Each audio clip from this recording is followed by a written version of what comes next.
12 years is a long that's an undertaking. time. It's a long time. That's 10 times as long as my marriage lasted.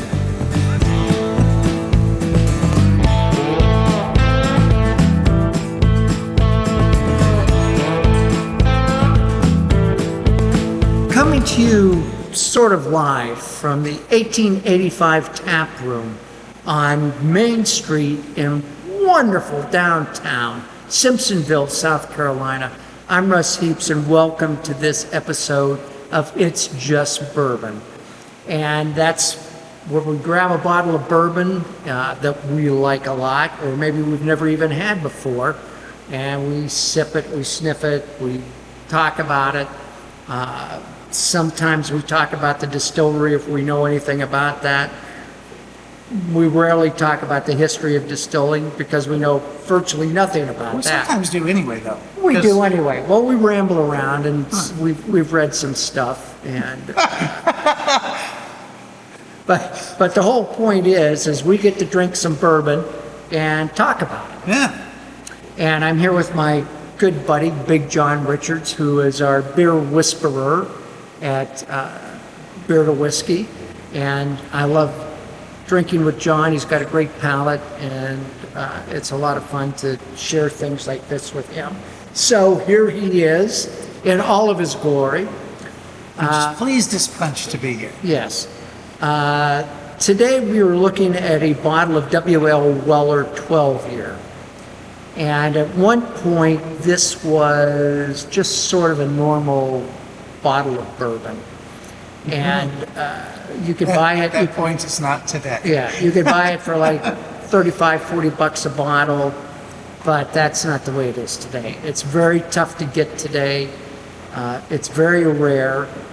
And the way I got it was I have good friends in Louisville whose son is general manager of a Kroger superstore and liquor store in Ashland, Kentucky. He reached out to me 4 or 5 months ago and said, "Hey, I've got a bottle of this just came in. Do you want it?" I said yes, and this is the one. So it came from him via his parents, who came to visit me last week.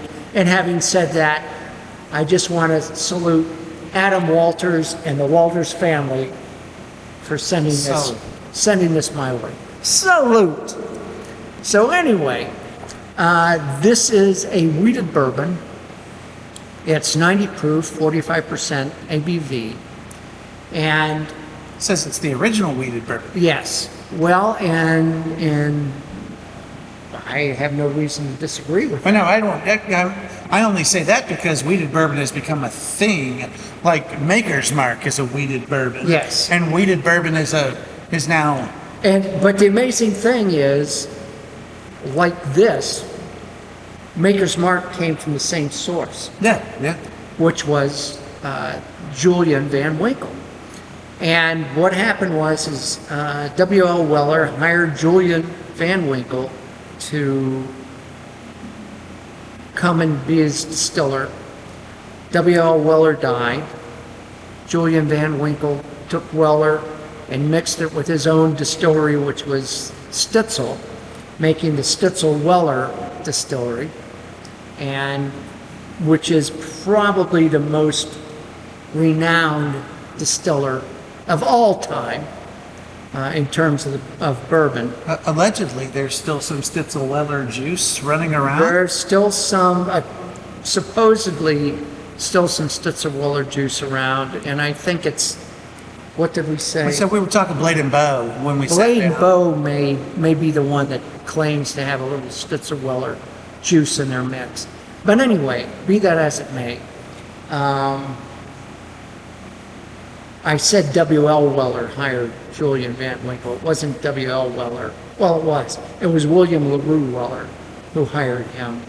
And I just say that, I want to clear that up because my favorite bourbon is William LaRue Weller. And it's part of the antique, Buffalo Trace antique collection. And it comes out once a year. And it is phenomenal. So is this Buffalo Trace? Yes. Yes, Weller, anything Weller is Buffalo Trace. Anything Pappy Van Winkle is Buffalo Trace. They are the people that really produce a lot of really good Eagle Rare. Yeah, they're the Weller bourbons. Yes, they are Or the the Weller Weller of of bourbons. Weller of Wellers. I don't know what all that means. I don't I know. mean, I do. I wanted you to keep talking while I was pouring the thing. I was trying to time it Well, if out. I kind of ran out of stuff to say other than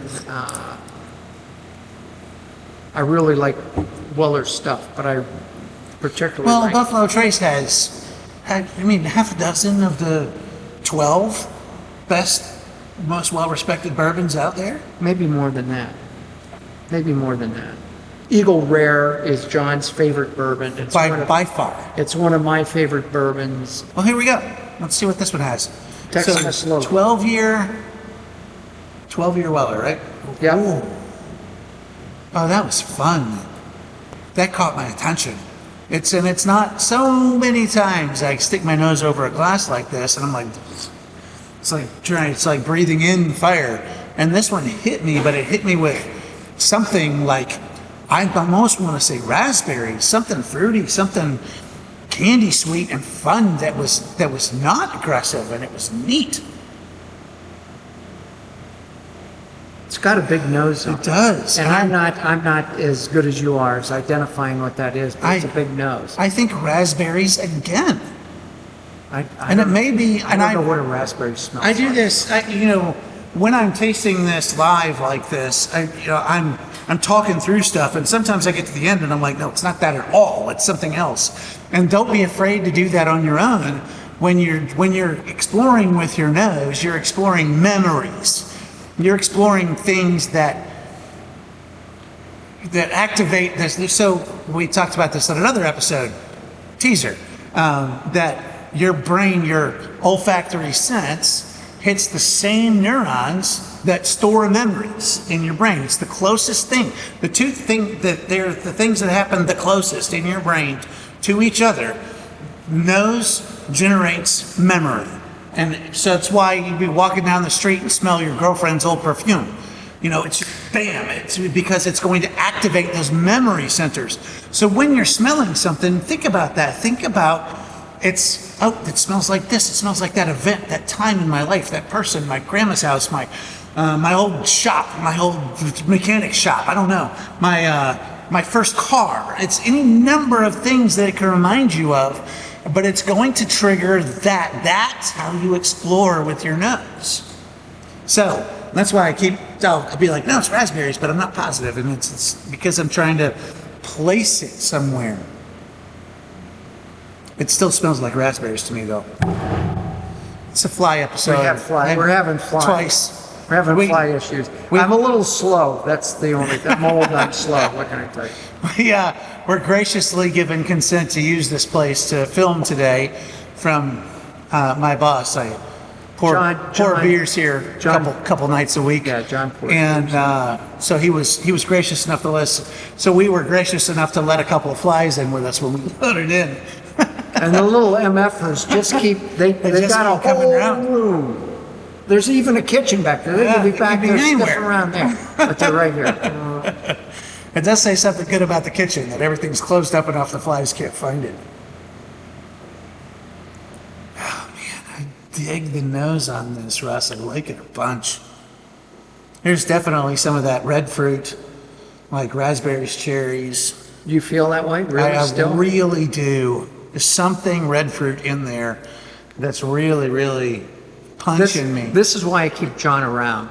And don't get me wrong, there's lots of caramel, there's lots of bready, grainy, traditional whiskey notes in there. And not that red fruit or dark fruit or anything else is not, but the unique thing that I keep smelling, I just feel almost positive is raspberry. Keep talking. I'm still talking. Just talking about it. Russ is walking off, and I'm going to sit here and smell my thing. No. What?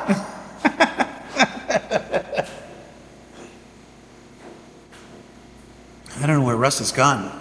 I've not your little Oh, water. that's so mild. I think this needs a little water. Oh my goodness, no, I don't know, Russ. That's so clean. It's bright on the finish almost. It's, I'm getting really, really mild, those caramel and toffee notes. And get a spoon, Russ. A spoon. Got a knife. Well, we'll see, yeah. Okay. Don't mind us. This is, I don't even know if I want to put water in this. We've talked about, some of these are better without some of water. them, they are better without water, but I want to see what this is like with water. So our mission here, right this exact second, is with like 2 drops of water. It's so easy to overpower your whiskey with water. Dropping an ice cube in, or putting it under the faucet or your gun or something, and putting that much water in is going to drastically change what's going on with your whiskey. But dropping 1 drop of water makes a difference, and 2 or 3 drops of water makes a big difference to what's going on. And typically we do that, but we didn't get an eyedropper with us today. I forgot. I was in a hurry when I left home. So I guess I'm going to do it too.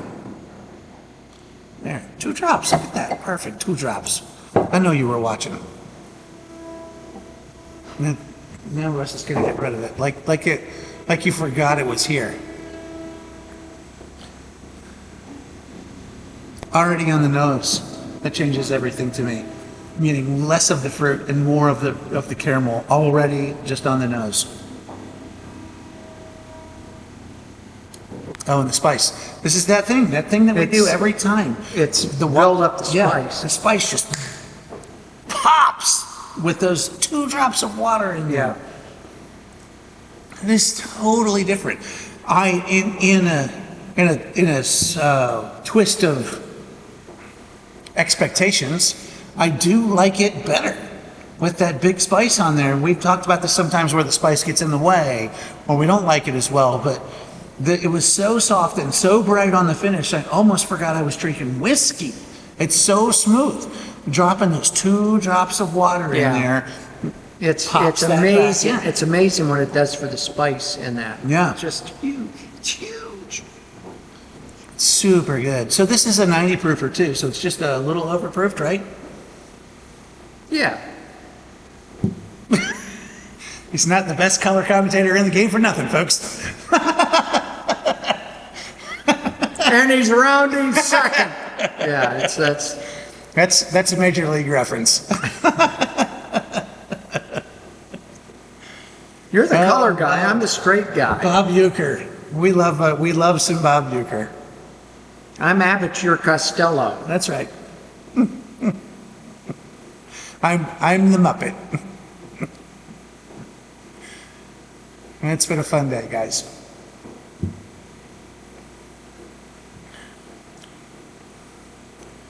Ooh, that's even different again.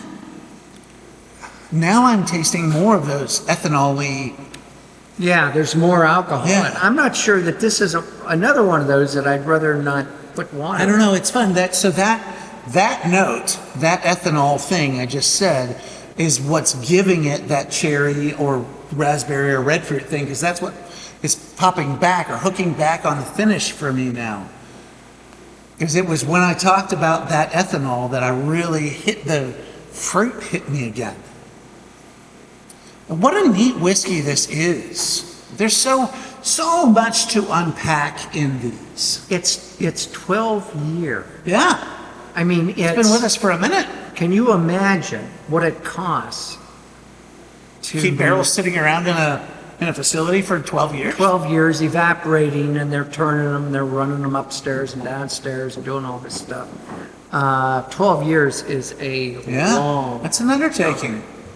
It's a long time. That's 10 times as long as my marriage lasted. Well, now you have it. That's the rest of the story.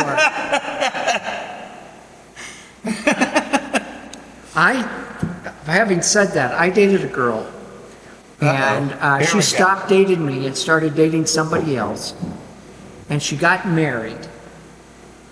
and they were separated before the wedding photos came back.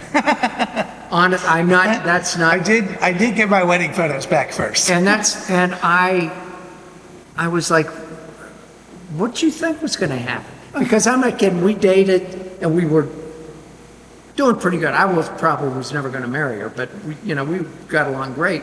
And my God, we stopped dating, and 3 months later, she was married, and 2 weeks later, she was getting a divorce. And it's like, what the? Those are the kind of crazy people that I've dated, which is why I've always been single. Yeah. Mine was ostensibly great. It was what I've come to call a rambunctious year and a half. Robust. A robust. Rambunctious. It was rambunctious. We had a ball, but we were not meant to be together. We were just not meant to be together. We did have some, I almost use the word dirty. We had a lot of fun. Well, good for you. God love her, Catalina. If you're watching, you're the best. We salute you. We salute you. So damn lucky. See you next time.